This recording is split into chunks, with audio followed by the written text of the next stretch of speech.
I am Megan, 34 years old. And until last month, I was still that scared little girl, desperate for my family's approval. At my father's promotion celebration, my mother slapped me across the face in front of 50 guests. My brother, Jason, clapped. My father, Robert, simply smirked and said, "Serves you right."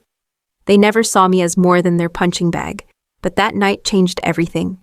2 phone calls later, I watched their perfect world collapse like a house of cards. Let me know where you're watching from in the comments and hit that subscribe button if you've ever had to stand up to toxic family members. Growing up in the affluent suburbs of Chicago, I always felt like an outsider in my own family. My mother, Elizabeth, a former beauty queen turned socialite, scrutinized my every move since childhood. My appearance, my grades, my friends. Nothing was ever good enough. "Stand up straight, Megan. That dress makes you look wide. Why can't you be more like your brother?" These phrases became the soundtrack of my childhood. My brother Jason, 2 years younger, but seemingly light years ahead in our parents' eyes, could do no wrong. Star quarterback, valedictorian Ivy League graduate, the golden child whose shadow I lived in. Even when he wrecked Dad's car at 16, Mom blamed the poorly designed road. When I made honor roll, it was merely what was expected. Then there was my father, Robert, CEO of Hartwell Investments, a man whose approval I chased like a mirage in the desert. Never abusive like Mom, but his passive enablement cut deeper. Sometimes he'd witness Mom's tirades, Jason's taunts, and respond with his trademark phrase, "That's just how family is, Megan." I poured myself into my career, finding validation where my family offered none. At 34, I had clawed my way to senior marketing executive at Thompson Media, one of Chicago's premier advertising firms. My latest achievement, landing the Henderson account worth $20 million, should have been cause for celebration. My colleagues threw a small party. My boss praised my innovative approach and determination. My family mom asked if I'd finally start dating again, now that I had something to offer. Despite everything, I still hoped. That's the curse of family trauma, that relentless hope that next time will be different. So when Dad's promotion to executive chairman was announced, I saw it as another chance. Maybe this time they'd see me. Maybe this time I'd be enough. I spent 3 hours getting ready for the celebration dinner. My navy blue dress was professional, yet elegant. My presentation was polished. I'd even prepared a short, heartfelt speech for Dad. My therapist, Dr. Rivera, had helped me draft it during our session the previous day. "Remember your boundaries, Megan," she'd said. "You're attending this event as an adult woman with accomplishments of your own, not as the little girl seeking validation." I'd been seeing Dr. Rivera for 3 years, ever since a particularly vicious Christmas. Dinner left me having panic attacks in my apartment bathroom. She'd helped me understand the dynamics at play. The scapegoat role I'd been assigned, the golden child status of Jason, the enabler in Dad, and the narcissistic control exerted by Mom. The week before the dinner, I called Allison, my best friend since college. "I'm nervous about Saturday," I admitted. "You know, you don't have to go," she reminded me. "Family obligation isn't a suicide pact." "I know, but I want to try one more time for me, not for them. Then I'll be on standby. Text me if you need an emergency extraction." I arrived at Salvatore's, one of Chicago's most exclusive restaurants, at exactly 6:30. Dad had reserved the entire rooftop terrace. Crystal chandeliers glittered above tables adorned with white roses and silver candelabras. A string quartet played softly in the corner. Nearly 50 people milled about. Family members, business associates, old family friends. My mother spotted me first. Her critical gaze swept from my shoes to my hair. "You're here," she said, no warmth in her voice. "Your brother arrived 30 minutes ago to help set up." "No, hello. No, thanks for coming. Just an immediate comparison to Jason." "Hi, Mom. The place looks beautiful. Your dress is rather plain for such an occasion, isn't it?" And so it began. I took a deep breath, remembered Dr. Rivera's advice, and moved toward the bar. One glass of wine to take the edge off. Just one. Jason intercepted me. Champagne flute in hand, designer suit. Impeccably tailored. "Well, if it isn't the prodigal daughter," he smirked. "Didn't think you'd show after the Christmas fiasco. This is Dad's night. I wouldn't miss it." "Right. Always trying to win points. Some things never change. He clinked his glass against mine without waiting for me to raise it. Good luck tonight, you'll need it. The warning signs were all there, the cold greeting, the immediate criticism, the veiled threats. But still, I stayed. Still, I hoped that hope would die before dessert was served. Salvatore's rooftop terrace hummed with conversation and laughter as waiters circulated with trays of appetizers. The 50 guests represented the entire spectrum of my family's social circle. My father's business partners, my mother's country club friends, distant relatives who appeared only for major events, and a few childhood neighbors who'd watched us grow up from behind pristine white fences. I nursed my single glass of wine, making small talk with my cousin Angela, the only relative who ever stood up for me. She squeezed my arm supportively. You look great, Megan. I heard about that big account you landed. That's incredible. Before I could thank her, my mother's voice rang out, calling everyone to their seats. The long rectangular table had place cards. Mine was at the far end, almost in the corner, while Jason sat at father's right hand. The first course arrived, seared scallops with truffle oil. Dad stood to give a short speech about his journey at the company. He thanked his mentors, his business partners, and finally his family. To my wife, Elizabeth, the backbone of our home, he raised his glass. To my son, Jason, following in my footsteps at the firm, another proud smile. Then, almost as an afterthought, and to Megan doing her marketing thing, titters around the table. My marketing thing had generated more revenue last year than some small country's GDP. But in this world it was trivial compared to the sacred realm of finance where the men in my family operated. As dessert was being served, I gathered my courage. I had prepared a short toast, something heartfelt yet appropriate. Dr. Rivera had helped me draft it, balancing sincerity with the boundaries I was still learning to establish. I gently tapped my glass with my spoon. I'd like to say something, I began, standing. 50 pairs of eyes turned to me. I felt my heart racing but pressed on. Dad, your achievement is a testament to your dedication and vision. Is this really necessary, Megan? My mother's voice cut through the air like a knife. She didn't wait for an answer, always needing to be the center of attention. I faltered but continued. I just wanted to share how proud. We've already heard the official toasts, she interrupted again. Louder this time. From people actually involved in Robert's career. Not everyone needs to perform. The table fell quiet. I could feel my cheeks burning. Mom, I was just trying to what? Make this about you again. She stood now, her diamond bracelet catching the light as she gestured dramatically. Just like you tried to overshadow Jason's graduation with your drama. Or how you spent your father's last birthday dinner, talking about your little promotion. That's not fair, I said, my voice smaller than I wanted it to be. I've never tried to overshadow anyone. Not fair? Her voice rose dangerously. What's not fair is how you've always been the difficult one, the ungrateful one, while we've given you everything. The guests shifted uncomfortably. Some stared at their plates. Others watched with the barely disguised fascination of witnessing a car crash. I'm grateful for what you've given me, I said, trying to keep my voice steady. But that doesn't mean I have to accept being treated like. The slap came without warning. One moment I was speaking, the next my mother's hand connected with my cheek with enough force to snap my head to the side. The sound echoed across the suddenly silent terrace. My ear rang. My vision blurred momentarily. Then came the sound that would haunt me. Slow, deliberate clapping. Jason leaning back in his chair, applauding with a smirk, twisting his handsome features. Finally, he said, someone needed to snap her out of it. I turned to my father, a last desperate hope, that he would intervene, that he would finally stand up and say this had gone too far. He met my gaze, but instead of the outrage or protection, I saw his lips curled into a small, satisfied smile. Serves you, right, he said, just loud enough for nearby tables to hear, always pushing boundaries. 50 people witnessed my humiliation.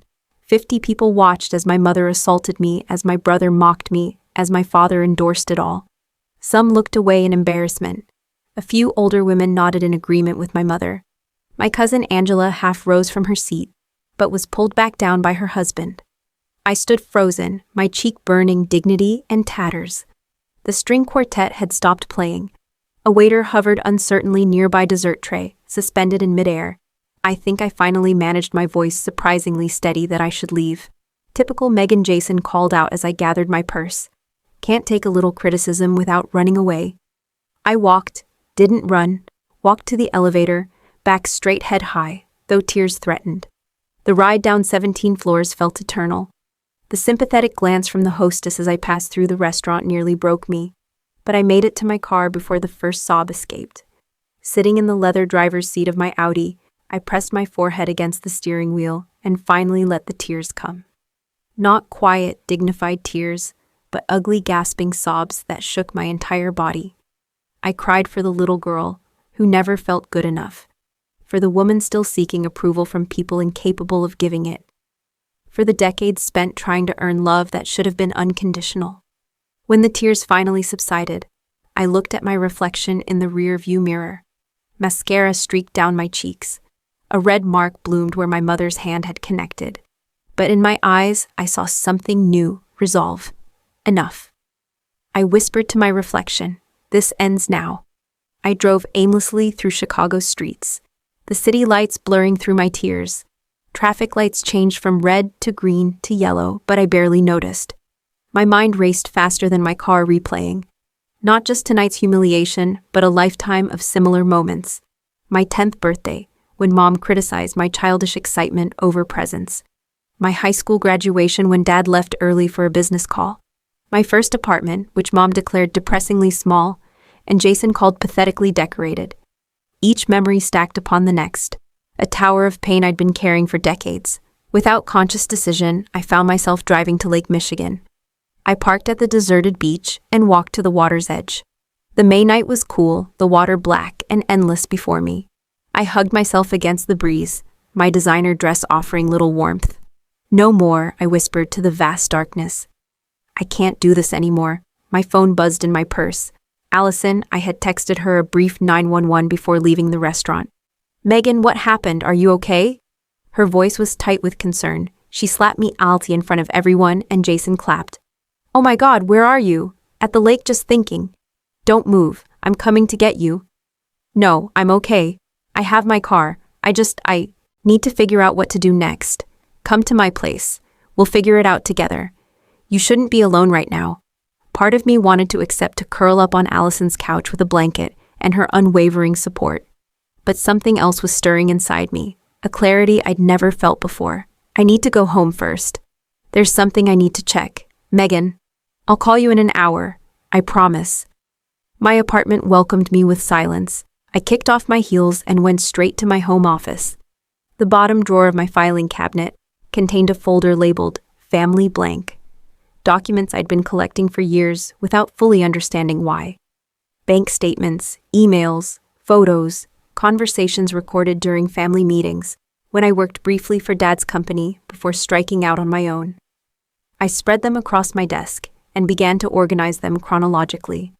A pattern emerged that I'd subconsciously noted but never fully acknowledged. Financial discrepancies, ethical shortcuts, business deals that skirted the line of legality. 3 months earlier, I'd visited Dad's home office to borrow a book. While searching his shelves, I'd accidentally knocked over a stack of folders. While gathering the scattered papers, certain transactions caught my eye. I took photos with my phone, telling myself it was just to ask Dad about them later, but I never did. Deep down, I think I knew what I'd found. My father's company, Hartwell Investments, managed portfolios worth billions. Their sterling reputation was built on my father's supposed integrity and conservative investment approach. But these documents told a different story. Client funds redirected to experimental investments without proper disclosure, tax documents with discrepancies, emails discussing how to reframe losses to appear as strategic moves, and my brother's name appeared throughout his initials, approving transactions that seemed designed to benefit certain clients who later made substantial gifts to my family. I wasn't a financial expert, but I'd absorbed enough during family dinners and my brief employment at Hartwell to recognize these weren't just aggressive strategies. These were potentially illegal activities that could harm clients who had trusted my family with their life savings. My phone buzzed again, a text from Jason Way to ruin Dad's night again. "Hope you're proud of yourself. I set the phone down without responding and continued examining the documents. The deeper I dug, the clearer the picture became. My father and brother weren't just cutting corners. They were potentially engaged in fraud. And my mother, with her lavish lifestyle and social connections, provided the respectable front that kept questions at bay. For years, I'd endured their emotional abuse. While they positioned themselves as Chicago's model family, the respected businessman, the devoted socialite wife, the brilliant son, and me, the difficult daughter who couldn't quite measure up. But these documents revealed the truth. Their success, their status, all of it was built on deception. They'd made me feel morally inferior while engaging in behavior that could land them in prison. My hands trembled as I gathered the most damning evidence into a separate folder. Was I really considering this? Was I really prepared to potentially destroy my own family? I called Allison. "I'm at home," I said, when she answered. "And I found something big." "What are you talking about? Are you okay?" "I have evidence that Dad and Jason have been involved in financial improprieties. Serious ones." Silence on the line then. "Megan, that's huge. What are you thinking of doing?" "I don't know yet. Part of me wants to confront them. Another part wants to turn everything over to the authorities. This isn't just about tonight, is it?" "No," I admitted. "It's about 34 years of being made to feel worthless by people who've been living a lie." We talked for almost an hour. Allison listened as I processed aloud, neither encouraging me to act nor discouraging me from doing so. That's why she was my best friend. She respected my ability to make my own choices, even difficult ones. By the time we hung up, my path was clear. This wasn't about revenge, though. The hurt part of me couldn't deny a certain satisfaction. This was about justice. For the clients who trusted my family, for the little girl who was never good enough for the woman still carrying those scars. I spent the rest of the night preparing. I organized documents, made copies, wrote detailed explanations. I researched relevant regulatory agencies and whistleblower protections. I contacted my own attorney to ensure I was legally protected, as I had briefly worked at the firm years ago. At 3 in the morning, I took a shower, letting hot water wash away my tears and uncertainty. When I emerged, I studied myself in the steamy mirror. The red mark from my mother's slap had faded, but the memory remained vivid. "You're not that little girl anymore," I told my reflection. "You're not powerless." I didn't sleep that night. Instead, I prepared for the 2 phone calls that would change everything. Not just for me, but for the family that had spent a lifetime making me feel I didn't matter. The morning light filtered through my blinds as I sat at my kitchen island documents, arranged in precise stacks before me. My phone centered like a weapon I was about to deploy. I'd changed from my cocktail dress into jeans and a simple blouse, armor of normalcy for the battle ahead. My coffee had gone cold untouched. My stomach knotted with anxiety, but my resolve remained firm. The red digital numbers on my microwave showed 7:30 a.m., early enough that I'd catch people beginning their workday, late enough that they'd be alert and focused. I picked up my phone and dialed the first number, the confidential ethics hotline for Hartwell Investments. My father had established this line years ago as part of his commitment to transparency. The irony wasn't lost on me. Hartwell Ethics Department. The voice was professional, detached. "My name is Megan Hartwell." I began, my voice steadier than I expected. "I'm Robert Hartwell's daughter, and I need to report serious ethical violations involving senior management." A pause. "Miss Hartwell, are you aware of the implications of such a report?" "Completely aware. I have documentation to support everything I'm about to share." For the next 40 minutes, I methodically outlined what I discovered. The misrepresented investments, the misleading client communications, the suspicious transfers. I detailed dates, account numbers, and names. I offered to provide all supporting documentation.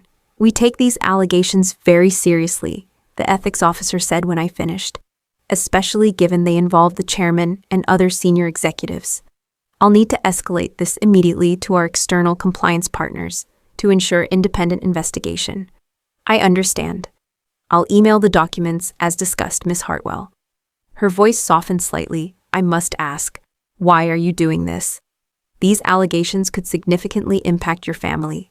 I closed my eyes briefly. "Because it's the right thing to do.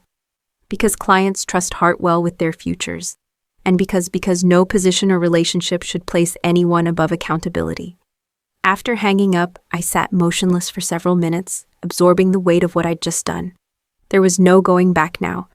The investigation would proceed regardless of whether I changed my mind. My second call was to Gerald Wakefield, the family attorney who had handled Hartwell legal matters for 20 years. I'd deliberately chosen to call him at home rather than his office. "Megan, this is unexpected." He answered, surprise evident in his voice. "I apologize for calling on a Sunday, Gerald, but this is urgent and confidential." "Of course, how can I help?" "I need to legally separate my financial affairs from my family immediately. Trusts, inheritance considerations, joint accounts, everything." Silence stretched across the line. "This is unusual. Has something happened?" "Yes, but I can't discuss details. I've just reported significant ethics violations at Hartwell Investments. I need to protect myself from potential fallout." His sharp intake of breath told me he understood the gravity of the situation. "Megan, have you considered the implications of this action, the personal consequences?" "For 34 years, I replied. "I'll come to your office tomorrow with everything you need. Please prepare the necessary paperwork. I should inform you that if this involves allegations against your father or the company, I may have a conflict of interest. I understand. In that case, please refer me to someone who can represent me independently." After ending the call, I had intended to stop there. 2 calls, one to trigger the professional investigation, one to protect myself legally. But as I sat reviewing the documents once more, I discovered something I'd overlooked. Correspondence indicating potential tax irregularities that went beyond Hartwell Investments' internal practices. These weren't just ethical violations, but potentially criminal actions. My hands trembled as I contemplated what this meant. If I truly believed in accountability, I couldn't stop at an internal investigation that might be quietly resolved. I made a third unplanned call to the Financial Crimes Division of the Regulatory Authority, overseeing investment firms. This call was longer, more detailed, with more probing questions from the agent who took my report. "We'll need you to come in and make a formal statement." The agent said, "These allegations are extremely serious." "I understand. I'll bring all supporting documentation." "Are you aware that this may become public, that criminal charges could result?" I thought of my mother's hand striking my face, my brother's mocking applause, my father's enabling smirk.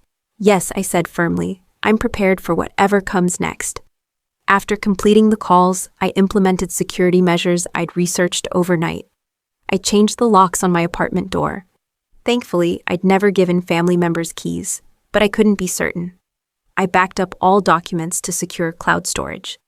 I documented the threatening text messages Jason had sent overnight, along with voicemails from my mother that oscillated between rage and manipulative concern.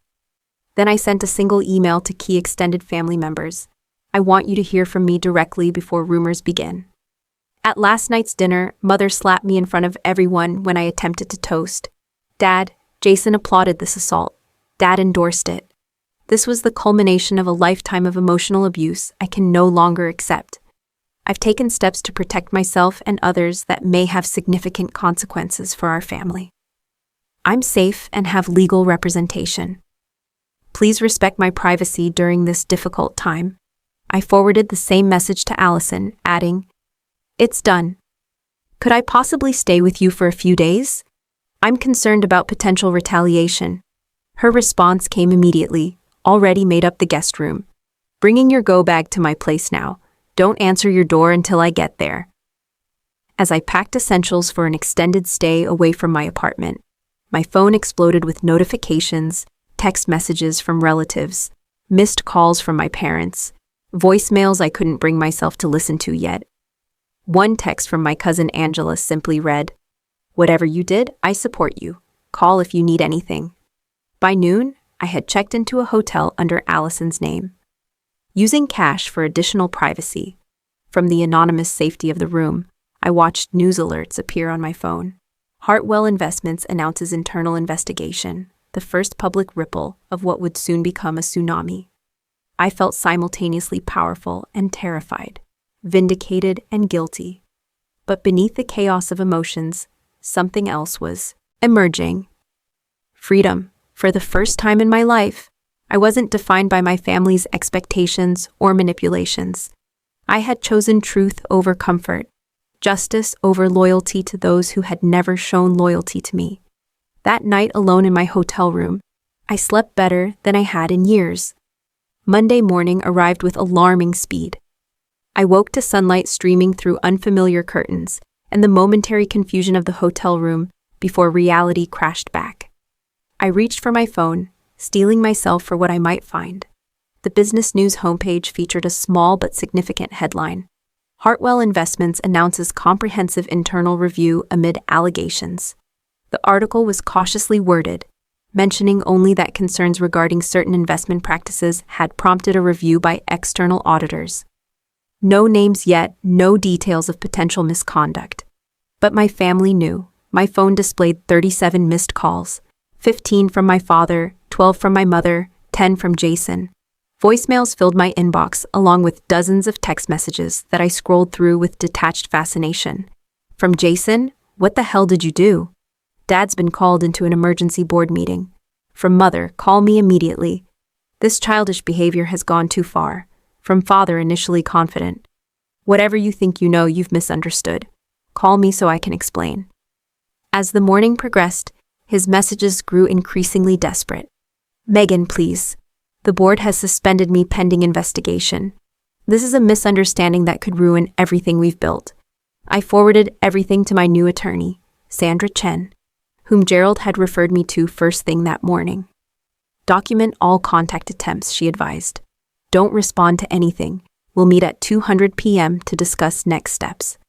At 9:30, Allison texted, "Your brother just showed up at your apartment building." Security turned him away. By 10, my cousin Angela called. "Aunt Elizabeth is calling everyone in the family, saying, 'You're having some kind of breakdown. What's really happening, Megan?'" I gave her the bare minimum that I'd reported ethical violations and was now legally separating from the family. She didn't press for details. "About time someone stood up to them," was all she said. "Stay safe." My boss, Director of Marketing Tina Jacobson, called next. "Megan, there's a situation brewing that might affect our Henderson campaign. Hartwell Investments is one of their portfolio managers. Anything you can tell me?" "I'm sorry, Tina. I can't discuss it. But I should take a few personal days until things settle." "Understood. Just keep me informed if this might blow back on our client relationships." By noon, the story had expanded. Financial news sites reported that trading of Hartwell Investment stock had been temporarily halted pending an announcement. Business analysts speculated about possible regulatory concerns. I met Sandra at her downtown office, a sleek space 40 floors above Michigan Avenue. Unlike Gerald's traditional wood-paneled chambers, her office was modern with glass and steel reflecting Chicago's skyline. "The ethics department has already contacted me," she said after introductions. "They're moving quickly, which suggests they found corroborating evidence. The regulatory authority has scheduled your formal interview for tomorrow morning. What should I expect? They'll record your statement, review your evidence, and ask extensive follow-up questions. This won't be easy, Megan. They'll probe for any personal motivations that might undermine your credibility." "You mean they'll ask if I'm just a vindictive daughter?" "Precisely. We need to address that head-on. Your family history will come up. We should prepare for that."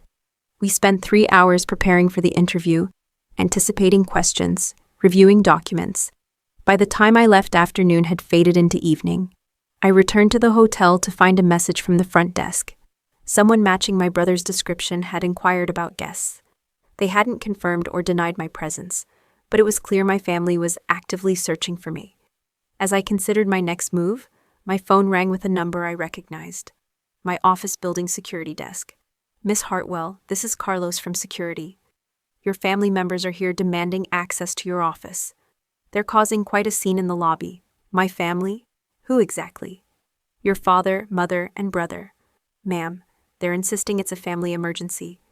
Your brother attempted to use a similar last name to get past reception."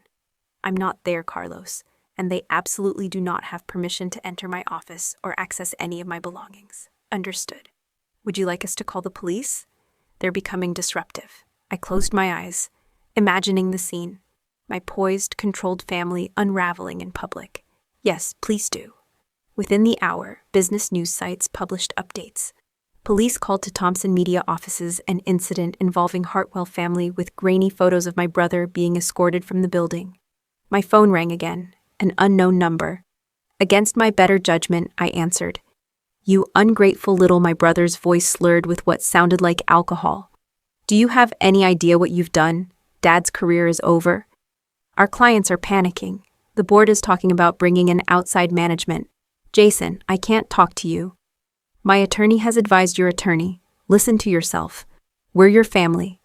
After everything we've done for you, like publicly humiliating me, undermining me for decades, using me as your emotional punching bag, you're really going to destroy this family over one slap. Grow up, Megan. This isn't about the slap, Jason. It's about the fraud, the mismanagement of client funds, the lies. Silence, then. You don't know what you're talking about. The regulatory authority seems to think I do. So does the ethics committee. So does the board that suspended Dad. We will never forgive this.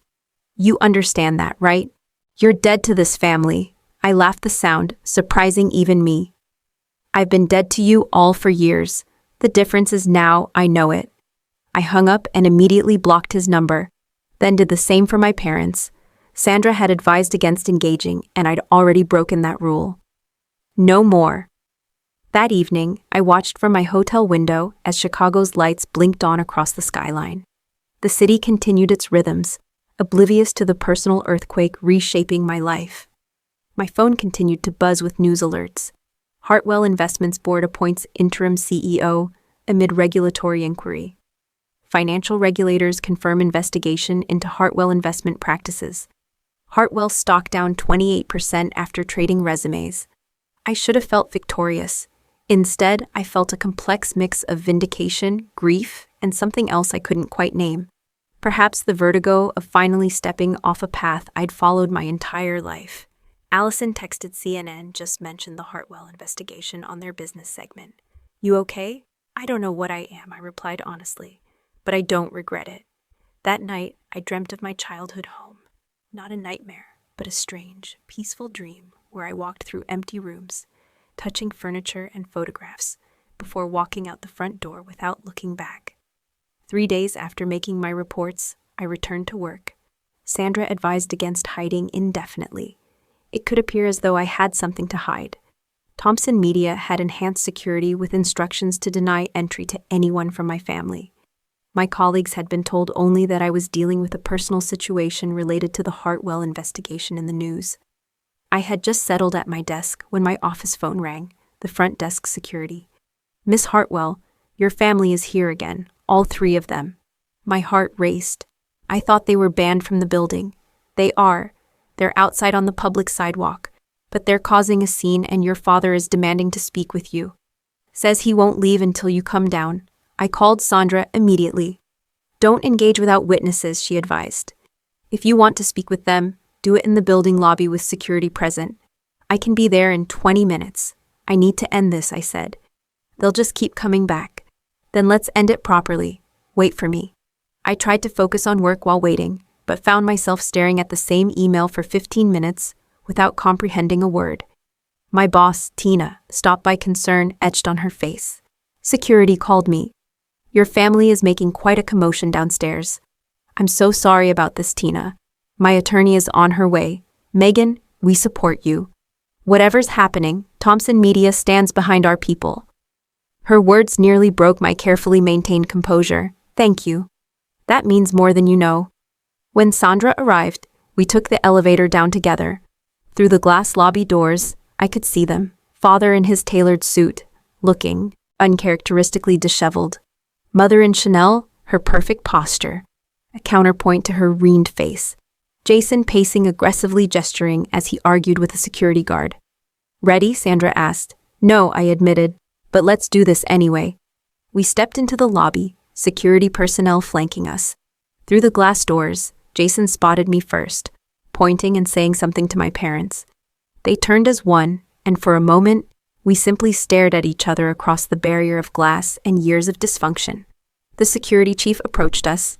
Miss Hartwell, we can continue to keep them outside, or we can permit them into the lobby for a brief conversation, if that's what you prefer. We have additional personnel standing by. I looked at Sandra, who nodded. Let them in, but at the first sign of trouble, they're out. The doors opened. My family entered like invaders, breaching a fortress. My father leading with artificial confidence, mother with cold fury, Jason with barely contained rage. Megan, my father, began, voice carefully modulated to project reasonable concern rather than the panic I could see in his eyes. This has gone far enough. Whatever you think you're doing, Mr. Hartwell, Sandra interrupted. I'm Sandra Chen, your daughter's attorney. Any communication should go through me. This is a family matter, my mother hissed. We don't need lawyers to talk to our own daughter.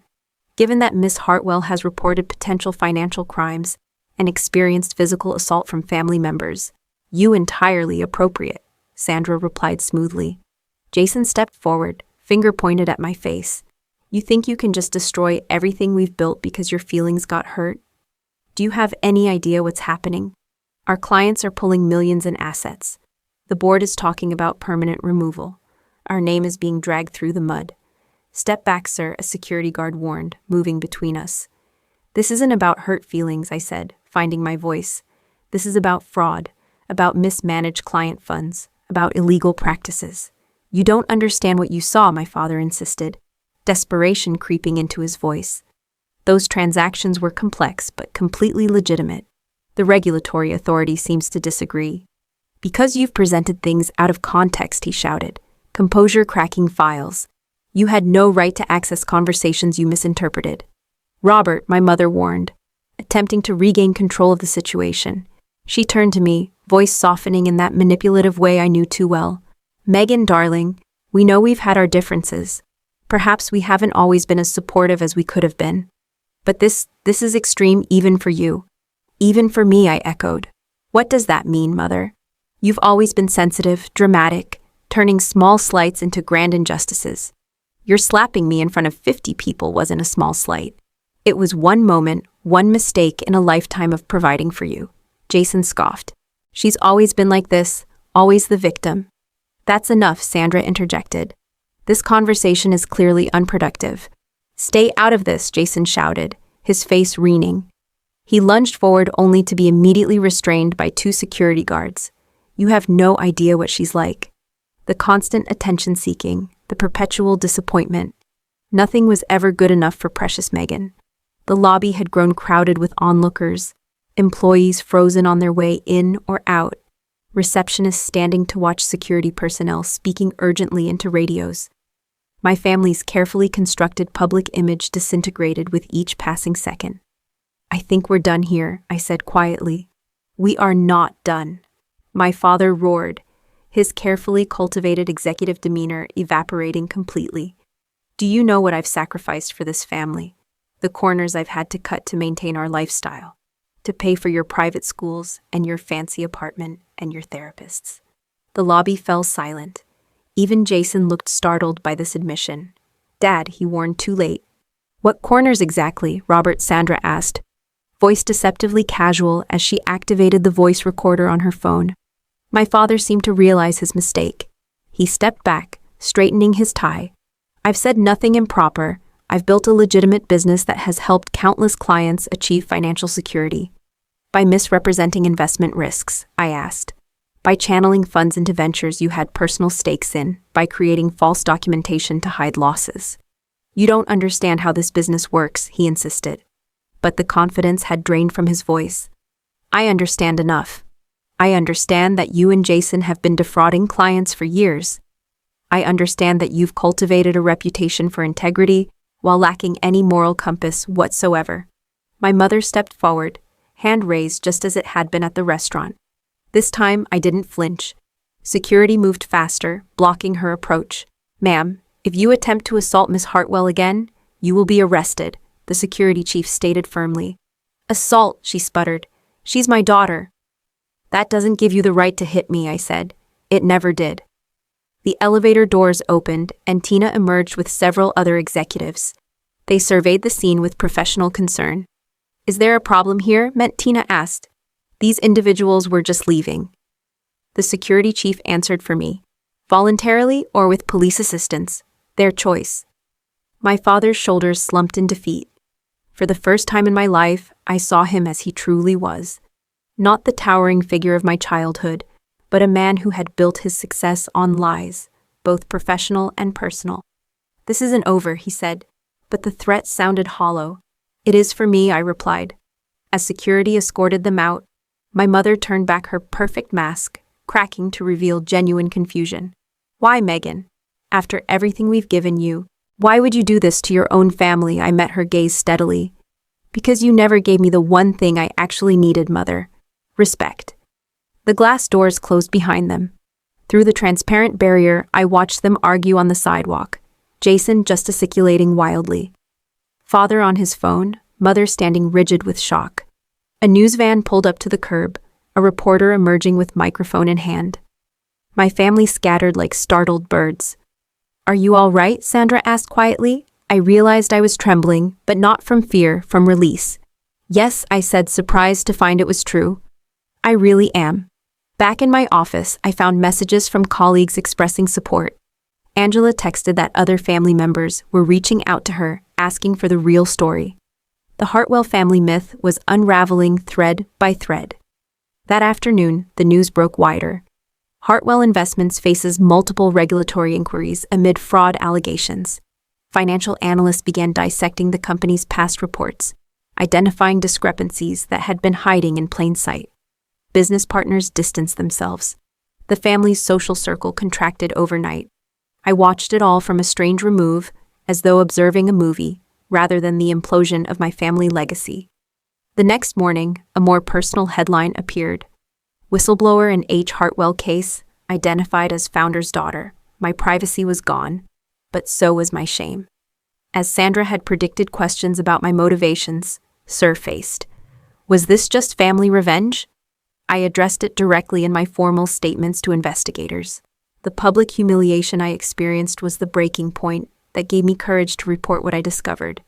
But the fraudulent activities stand on their own merits, documented and verifiable. In the days that followed, others came forward. Former employees who had been silenced, clients who had questioned transactions only to be smoothly reassured. My isolated action became part of a larger reckoning. And in that process, I found unexpected allies and a strength I hadn't known I possessed. A week after the lobby confrontation, my father was formally removed as chairman. 2 days later, my brother was placed on administrative leave. The company announced a comprehensive restructuring to restore client confidence. Our family name, once synonymous with financial acumen and social prestige, now appeared in cautionary business ethics case studies. The personal fallout was equally seismic. Extended family divided into factions. Old family friends chose sides. My mother's social standing crumbled as country club memberships were quietly revoked, and charity board positions became suddenly unavailable. Through it all, I maintained my boundaries. No contact with my immediate family, no public statements beyond what was legally required, no engagement with the gossip and speculation that swirled through Chicago's elite circles. Instead, I focused on rebuilding my life, not as a Hartwell, but simply as Megan. 6 months passed like a fever breaking. Autumn painted Chicago in amber and crimson. As I walked along the lakefront path, breathing in air that finally felt clean, my phone buzzed with a text from Allison. CNN breaking news. Sentencing announced. I found a bench overlooking the water and opened the news app. Robert Hartwell sentenced to 7 years for investment fraud, the headline declared. The article detailed the conclusion of the case that had consumed financial news cycles for months. My father had accepted a plea deal, acknowledging responsibility for fraudulent practices, while insisting he had acted in what he believed was his client's best interests. Jason had received a suspended sentence and 5 years of probation plus permanent barring from the financial industry. He had cooperated with investigators, ultimately testifying against our father in exchange for leniency. My mother faced no criminal charges, but had not escaped consequences. The divorce she filed for 3 months into the investigation was nearly complete, leaving her with significantly less than the settlement she'd anticipated, as the family assets were frozen for client restitution. I closed the app and watched waves lapping against the shore. The vindication I'd expected to feel was there, but muted beneath layers of grief, relief, and something that felt surprisingly like peace. My own life had transformed in ways I couldn't have imagined that night 6 months ago. After providing all necessary testimony, I had resigned from Thompson Media, unable to face the daily whispers and sideways glances. Tina had understood, providing a glowing recommendation that emphasized my uncompromising integrity. I used my savings to start a small marketing consultancy focused on ethical businesses and nonprofits, beginning with 3 clients referred by supportive former colleagues. I now managed accounts for 12 organizations whose missions aligned with my recalibrated moral compass. My apartment had been sold too full of memories and associations with my former life. I'd moved to a bright loft in a different neighborhood filled with plants and art, and none of the designer furnishings my mother had insisted were necessary for proper living. The psychological transformation had been more profound than the external changes. Weekly sessions with Dr. Rivera continued, focusing now on building a healthy future, rather than processing past trauma.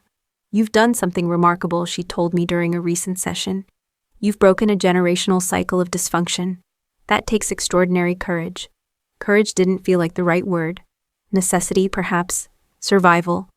The simple recognition that continuing as I had been would have eventually destroyed me from within. The hardest part hadn't been the investigation or the public scrutiny. It had been accepting that the family I had desperately sought approval from for 34 years was never going to be the family I needed. That realization brought both freedom and loss, the death of a hope I'd carried since childhood. Some family relationships had survived the upheaval. Angela and I had grown closer, meeting monthly for dinner, where we carefully avoided discussing my parents or brother. 2 of my father's siblings had reached out with unexpected support, sharing stories of his controlling behavior dating back to childhood.